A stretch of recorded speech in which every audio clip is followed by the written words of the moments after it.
எல்லாருக்கும் வணக்கம். நான் உங்கள் சாவித்திரி கோவிந்தராஜன். பாவை ஃபுட் சேனல் மூலமாக உங்களை சந்திக்கிறதில் மிக்க மகிழ்ச்சி. என்னுடைய சேனலை சப்ஸ்கிரைப் செய்து கொடுத்த எல்லாருக்கும் ரொம்ப நன்றி. இன்றைக்கி நாம் என்ன ரெசிபி செய்ய போகிறோம்னு பார்த்தீங்கன்னா, இன்றைக்கி ஒரு ஜூஸ் ஐட்டம் தான் பண்ணுறோம். கேரட் ஜூஸ், பீட்ரூட் ஜூஸ் ரெண்டுமே டிஃப்ரெண்ட்டாக இருக்கும். கேரட்டுக்கு பார்த்தீங்கன்னா நம்ம தேங்காய் போட்டு செய்கிறோம். அதே தான் பீட்ரூட்டுக்கும் கொஞ்சம் தேங்காய் சேர்த்து தான் செய்கிறோம்.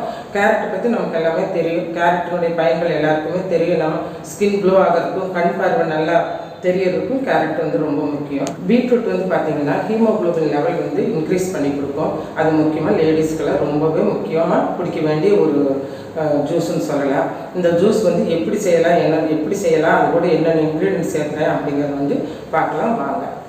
இந்த கேரட் ஜூஸ் பண்ணுறதுக்கு நம்ம என்னென்ன இன்க்ரீடியன்ட் சேர்த்துறோம் அப்படிங்கிறத நம்ம பார்க்கலாம் வாங்க. இப்போ அந்த 1 கப்பு கேரட் எடுத்திருக்கேன். அதுக்கு 1/2 கப்புக்கு தேங்காய் எடுத்திருக்கேன். அதே தான் பார்த்தீங்கன்னா பீட்ரூட்டுக்கும் 1 கப் பீட்ரூட்டு, 1/2 கப்பு தேங்காய் எடுத்துருக்கேன். 1/2 கப்புக்கும் கொஞ்சம் கம்மியாக கூட எடுத்துக்கலாம். அப்புறம் இதுக்கு இனிப்புக்கு பார்த்தீங்கன்னா நான் நாட்டு சக்கரை சேர்த்துருக்குறேன். இவ்வளோதாங்க. இது இப்போ நான் கேரட்டையும் இந்த தேங்காயையும் நான் அரைச்சிட்டு வரேன். அந்த கேரட்டும் தேங்காயும் அரைச்சிட்டு வந்துடலாம்.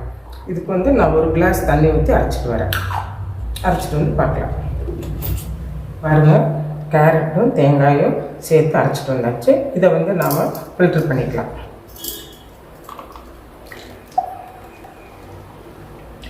ரொம்ப தண்ணி சேர்த்துக்கூடாது.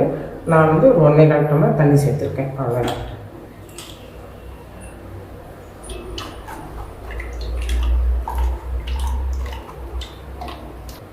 நம்ம பீட்ரூட்டும் தேங்காயும் சேர்த்து அரைச்சிட்டு வந்துடலாம்.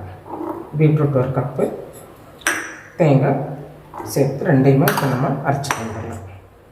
பாருங்கள், இப்போ பீட்ரூட்டு அரைச்சிட்டு வந்தாச்சு. இப்போ இதை நம்ம ஃபில்டர் பண்ணிக்கலாம்.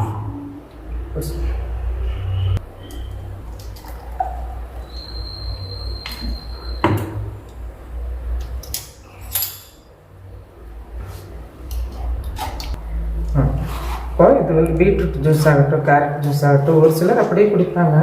குழந்தைகளும் நம்ம ஒரு சிலருக்கு வடிகட்டினா தான் பிடிக்கும். அப்போ நம்ம இதை நல்லா ஃபில்டர் பண்ணிவிட்டு வடிகட்டி குடிக்கும்போது இன்னும் நல்லாயிருக்கும் டேஸ்ட். பீட்ரூட் நம்ம நல்லா மிக்சியில் அரைச்சி நல்லா வடிகட்டி வச்சு. இது கேரட்டு. இது பார்த்திங்கன்னா இனிப்புக்கு நான் நாட்டு சக்கரை சேர்த்துருக்கேன். நீங்கள் ஒயிட் சுகர் சேர்த்ததுனால சேர்த்துக்கலாம். இல்லை சுகரே சேர்த்தாமல் எதுவுமே ஸ்வீட் இனிப்பு சேர்த்தாமல் குடிக்கிறதுனால குடிச்சிக்கலாம். நான் இதுக்கு 1 ஸ்பூனு நாட்டு சக்கரை சேர்த்துக்கிறேன்.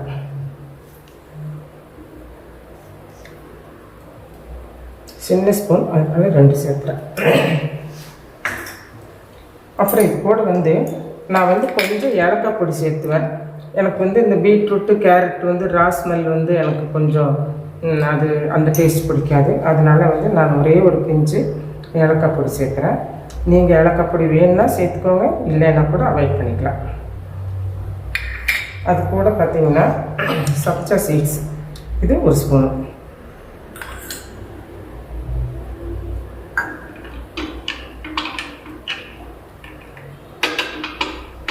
பாருங்கள், கேரட் ஜூஸ் ரொம்ப நல்லா வந்திருக்குது. இதே மாதிரி அளவுகளோடு நீங்களும் செஞ்சு பாருங்கள். இதுவும் அப்படி தான். பீட்ரூட்டும் ரொம்ப நல்லா டேஸ்ட்டாக நல்லா வந்திருக்குது. இதே மாதிரி நீங்கள் செஞ்சு பாருங்கள். கேரட் ஜூஸும் பீட்ரூட் ஜூஸும் ரெடி ஆகிடுச்சு. இதே அளவுகளோடு இப்படியே செஞ்சு பாருங்கள். தேங்காய் போட்டு செஞ்சு கேரட்டோடைய பீட்ரூட்டோடைய தேங்காய் போட்டு செய்யும்போது நமக்கு ஹெல்த் பெனிஃபிட் டபுளாக கிடைக்குது. இது நாட்டு சக்கரை சேர்த்துனாலும் சேர்த்துக்கலாம், இல்லைன்னா நீங்கள் அப்படியே குடிக்கிறதுனாலும் குடிச்சிக்கலாம். இப்போ எல்லாம் குழந்தைகளுக்கெல்லாம் விடுமுறை விட்டாச்சு, ஸ்கூல் ஹாலிடேஸ் ஆகிடுச்சு இல்லையா? குழந்தைகளுக்கு நீங்கள் தினம் பார்த்து ஒவ்வொரு ஜூஸாக அவங்களுக்கு செஞ்சு கொடுங்க. முடிஞ்ச அளவுக்கு ஐஸ்கிரீம் போடுறதை தவிர்த்துடுங்க. ஃப்ரிட்ஜில் வச்சு கொடுக்குறதையும் தவிர்த்துட்டு குளிர்ச்சியாக கொடுக்குறத விட்டுட்டு இந்த மாதிரி கொடுக்கறதுக்கு பாருங்கள். இப்போ நம்ம குளிர்ச்சி நம்மளாக இருக்கட்டும், குழந்தைகளுக்காக இருக்கட்டும் கொடுக்க நம்மளோட உடம்புடைய ஜூடு அதிகமாகிட்டே தான் போகும். முடிஞ்ச அளவுக்கு நம்ம குளிர்ச்சியை தவிர்த்துக்கிறது ரொம்ப நல்லது. இந்த வீடியோ பிடிச்சிருந்தா இந்த வீடியோக்கு ஒரு லைக் பண்ணுங்கள், ஷேர் பண்ணுங்கள், சப்ஸ்கிரைப் பண்ண மறந்துடாதீங்க. மீண்டும் ஒரு புதிய வீடியோவில் சந்திப்போம். நன்றி, வணக்கம்.